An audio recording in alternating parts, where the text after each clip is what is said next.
ኤርትራ ዝርግሐ ድሩቕ ዓሳ ንምዕባይ ሚኒስትር ሃብቲ ባሕሪ ዞባ ደቡባዊ ቀይሕ ባሕሪ ሓቢሮም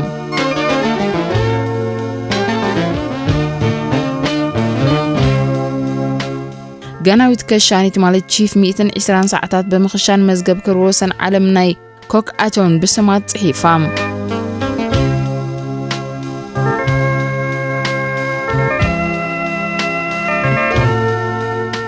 ኣብ 2010 ካብ ቴል ኣቪቭ እስራኤል ዝተሰርቀት ናይ ፒካሶ ቅብኣ ድሕሪ 14 ዓመት ኣብ ቤልጅየም ብኣባላት ፖሊስ ቤልጅየም ተረኺባ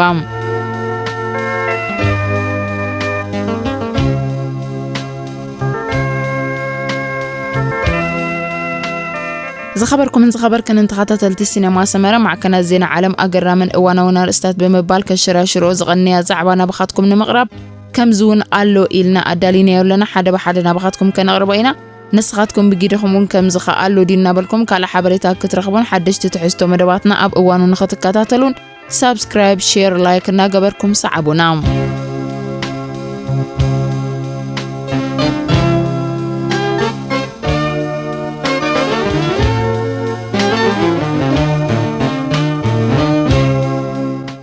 ኤርትራ ዝርግሐ ድሩቕ ዓሳ ንምዕባይ ሚኒስትር ሃብቲ ዓሳ ዞባ ደቡባዊ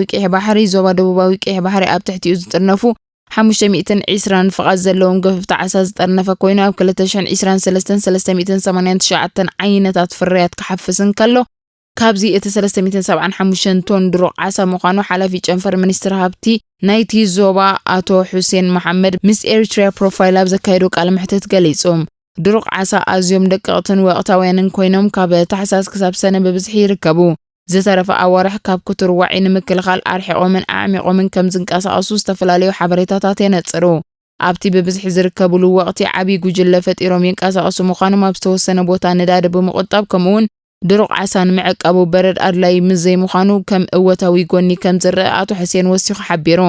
ኣቶ ሕሴን ኣብ መወዳእታ 99.5 ካብቲ ዝተረኽበ ውፅኢት ድሩቕ ዓሳ ኣብ ጥቕሚ ከም ዝወዓለ ካብዚ ብዝተዓጻጸፈ እቶት ንምርካብ ድማ ዝያዳ ጻዕሪ የካይዱ ከም ዘለዉ ሓቢሮም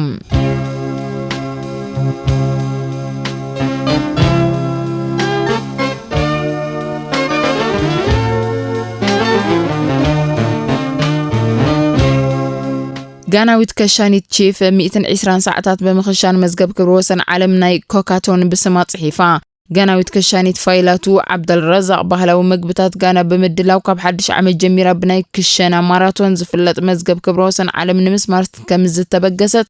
ኣብ ምጅማር ዓመት 2024 ዝተዘርግሐ ዜና ኮይኑ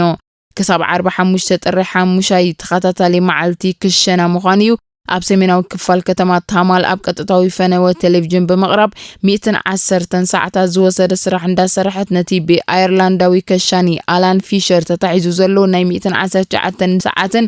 57 ደቂቃን ንምስማር ትቃረብ መንባራ ዘ ጋርዲያን ኣብቲ እዋን ሓቢራ ፕሬዚደንት ማሕበር ከሸንቲ ጋና ኢሳቅ ሳከይ እዛ ከሻኒት ንሃገርና ኣብ ካርታ ከሸንቲ ዓለም ንኽትፍለጥ ትጽዕራላ ክብረን ምትብባዕን ድማ ይግባእ ክብል ገሊጹ ሃገራት ምዕራብ ኣፍሪካ ኣብዛ ዓውዲ እዚ ክብረ ወሰን ንምሓዝ ብዙሕ ፈተነ ከም ዝገብራ ይፍለጥ ነዚ ፈተነታት መበገሲ ዝኾኖም ድማ እቲ ኣብ ግንቦት 2023 ቅድሚ ብፊሸር መቐዳማ መዝገብ ክብረ ወሰን ዓለም ሒዛ ዝነበረት ናይጀርያዊት ሂልዳ ባሲኣ ኣብቲ ነዚ ምርኢት ዘካይድ ዘሎ ሆቴል ሰበስልጣን መንግስቲ ስነ ጥበባውያንን ካልኦት ፍሉጣት ሰባት ከምኡውን ህዝቢ ዝተሳተፉ ጸብጸባት ይሕብሩ ብፍላይ ስነ ጥበባውያን ዝተፈላለዩ ምርኢት እናርኣዩ ነታ መበል 120 ሰዓት ብሃንቀውታ ከም ዝተጸበይዋ ክፍለጥ ተኻኢሉሎም ምክትል ፕሬዚደንት ጋና ማሕሙድ ባሙሚያ ነዛ ከሻኒት ጠቒሱ ኣብ ገጻት ፌስቡክ ጽሒፉን 30,000 ባጤራ ናይቲ ሃገር ወይ ድማ 981 ፓውንድ ከም ዝሸለማ ዘ ጋርዲያን ሓቢራ ፋይላቱ ዓብደልረዛቅ እዚ ዓወት ንህዝብን መንግስትን ጋና እዩ ውድቀት እንተዘጋጥመን ንህዝብን መንግስትን ከም ዝበደልኩም ቆጽርክዎ ክትብል ቃላ ሂባ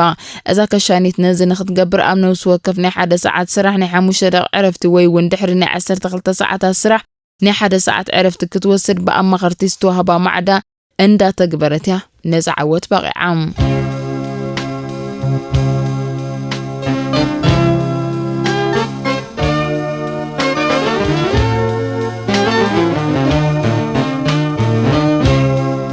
ኣብ 2010 ካብ ቴል ኣቪቭ እስራኤል ዝተሰርቀት ናይ ፒካሶ ቅብኣ ድሕሪ 14 ዓመታት ኣብ ቤልጅየም ብኣባላት ፖሊስ ቤልጅየም ተረኺባ ስርቂ ቅብኣታት ብዙሕ ግዜ ኣብ ዝተፈላለየ ጋለሪ ሚዝዮማትን ዝፍተን ክኸውን እንከሎ እቶም ዝዕወቱ ኣብ ግዜ መሸጣ ዝመጾም ከቢድ ሕቶዋንነት ኣብ መዋጥር ይኣትዉ ምዃኖም ይፍለጥ። እሞኸ ከም ናይ በዓል ፒካሶ እዚ ኣብ ዝተሰርቀሉ ግዜ $900,000 ዝግመት ዝነበረ ቅብኣ ምስኡ ካልእ ዋጋ $680,000 ስልማት ወርቂ ከም ዝነበረ እንተኾነ እቲ ቅብኣ ጥራይ ተረኺቡ ከም ዘሎ ፖሊስ ቤልጅየም ሓቢሮም። ፖሊስ ነዚ ዝተረኸበ ኣብ ትሕቲ መሬት ዝርከብ ገዛ ኮይኑ ኣብ ከተማ ኣንትወርፕ እዩ። እዚ መርመራ ንኽካይዱ ዝደረኾም ካብ ሓደ ዜጋ ብዝረኸብዎ ሓበሬታ ምዃኑ ኤንዲቲቪ ወርልድ ሓቢራ። ነዚ ሓበሬታ ዝሃበ ውልቀ ሰብ ክዛረብ እንከሎ ሓደ ሰብ 2 ቅብኣታት ዝሽየጥ ኣለኒ ኢሉ ክዛረብ ከም ዝቐነየ ሓቢሩ። እቲ ቅብኣ ዋላ እኳ ኣብ ትሕቲ መሬት ዝርከብ ገዛ እንተጸንሐ ክኢላታት ከም ዝሓበርዎ ኣብ ጽቡቕ ኩነታት ከም ዘሎን ዝኾነ ጸገም ከም ዘይብሉን ገሊጾም ኣለዉ።